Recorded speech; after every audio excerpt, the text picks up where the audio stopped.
talk about gross, when somebody says like, hey, what do you make? You tell them like what you grossed. That's ridiculous. You didn't make that money. What if you made $1 million and your overhead was $999,000? You made $1,000 this year. So a guy who's only making $1,000 a month made way more than you, 12 times more, with no overhead. So the idea is you've got to start focusing on ways to keep more than what you make. And cash is a beautiful way to do that. Okay? And keeping your overhead low. The cool thing is you can get rid of the crap that you have in your office. Okay? And I'm going to tell you what you need actually to be successful a little bit later on. But it's not all the crap. Okay? It's very simple. Very simple to see 300 or 400 people. It's not hard. It's actually, it's more energy draining to only see 100 a week. I mean, I am like, if I ever had to do that, like my consciousness can't even do that. But like, if I ever had to do that, I think I would just fall over dead. You know what I mean? So like, I would rather see, I don't even care what the price is. Sid Williams used to say, if there was no fee, could you build a practice of 500 if there was no fee? Frankly, a lot of people couldn't. Frankly, a lot of people, their ability to explain chiropractic, people won't even come in for free. You've got to start working on that. Fill the office, then raise the prices. Fill the office, raise the prices. Fill the office, raise the prices. Fill the office, raise the prices. You've got to focus on service. When I walk into an office and I see 300 or 400 people waiting, I go, there's something cool going on here. There's value happening. When I walk into an office where the people are paying, $500 an adjustment, and there's only one person sitting there, and he looks like a skeleton, there's not that much value here. Think about that. Walmart did it. Bill Gates did it. All these guys serving huge amounts of people for a low price. Okay. High volume, it requires work. But guess what? How are you going to get known in the community? How are they going to see the results that are happening in your office? If you have the best thing on the planet, but people are like, I'm not willing to take a chance. I never even heard of that guy. But if you said, holy crap, this guy, he allows your whole family to come for this price. It's unbelievable. And you just started filling the office. See, everybody's afraid to say, oh my God, what if I don't get my price? Fill your office first. Show people how valuable you are first, then charge them. Show how valuable you are first, then charge them. So we can focus more on what we love to do. Here's our note-taking. And I understand note-taking is different in the United States, but in Peru it's really cool. It's C5, body right, diversify. That's it. And the only reason we do it, and somebody made the good point, was, like you said, that's it. For the next doctor. We do it for the next doctor and for the practice member, for a fact, so that they can have a consistency in their care. We can offer affordable care to large volumes of people. We can serve people we have never thought of serving before. Here's a gem I'm going to throw out at you. Here's a gem. You ready? Here's a good one. Next time you think about hiring a CA, and my suggestion is this in the future, you never hire another CA that's not bilingual. Ever. As they say in Long Island. Ever, ever, ever. Okay? Why would you do that? Low overhead is this. A person who speaks 2 languages is worth 2 people, but you only pay 1 salary. So, the largest growing demographic in the United States right now is Spanish-speaking people. And they're beautiful chiropractic practice members. Dream people. Used to paying cash for care. They're used to that. Number 2. A lot of them have insurance too, by the way. Number 3. Refer like maniacs. In my practice in Freehold, New Jersey, I have people that come 2-3 hours on the other side of Long Island, on the other side of Manhattan, to come see me.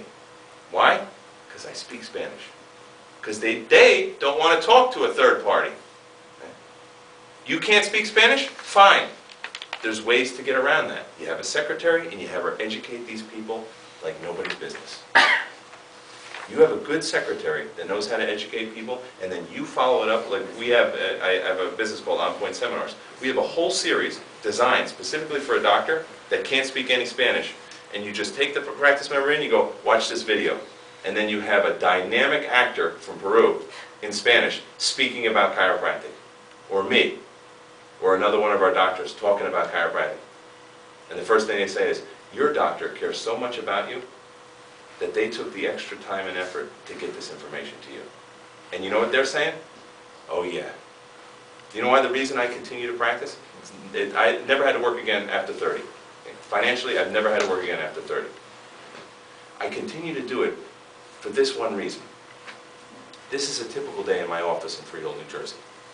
Unfortunately, this is a typical day in my office. Hi, Kristen, I see you came in today. I'm so happy that you're here. How can I help you? And Kristen starts to cry. And when it first happened to me, I thought, oh my God, Kristen, what's the matter? You know, is there something painful going on? Is it this bad? What's going on? Doctor, this is what the sad part is. You're the first person, you're the first doctor in this country that's ever treated me like a human being. What? Isn't being a doctor about serving people? Isn't that what it's based on? It's a famous interview with Ian Grasham, who's a hero in chiropractic. And he's being interviewed with this idiot medical doctor. And the medical doctor says, people go to chiropractors not because it's scientific, it's because they're just really nice to their practice members. How moronic is that? And they had to they have actual courses they had to teach, they had to refocus the medical profession to be nicer, to be more human. That's what made us great. Don't ever lose that. See, we have the tendency to lose it because I can't believe what I hear from chiropractors. They're looking at you, and they're not looking at you. They're looking at your insurance. They're going, there's 12 visits, there's 8 visits, there's a $5 copay, there's a $10 copay. That's insanity. That's insanity. And that's why it's failing. See, we got to get our humanity back. We've got to get back to what we do best. And that's help people liberate themselves. Okay, let's get more human. There's almost no competition in this market. There's almost no competition in the market that I'm speaking of. The only 2 people that I do not allow to get chiropractic care in my office are people suffering from rigor mortis. Okay? No, seriously, I will not take care of a dead person. And the spineless. If you don't have a spine, they're very tough to adjust because it's only, that's it, man. Otherwise, every single person in your community has to be under chiropractic care. That has to happen. There's a saying that, and Einstein said it, that you can't solve today's problems with the same level of thinking. Well, our level of thinking worldwide is subluxated. How can we ever get to the next level of evolution with these subluxations squeezing on the brainstem? Don't you feel a divine guidance to liberate those people?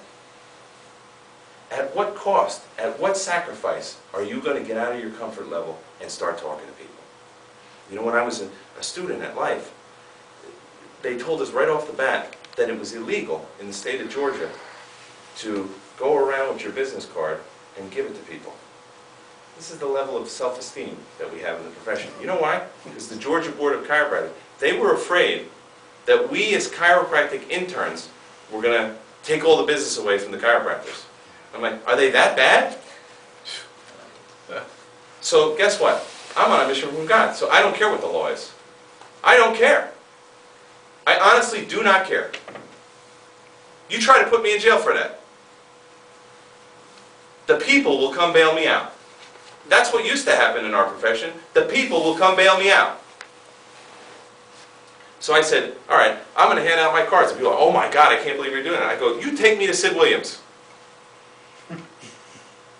Never happened, okay? You think Sid Williams would have said, think what I would have done, okay, I got to do a slap on the wrist, boy, I'll pay all the fines or whatever the thing is, but, keep going.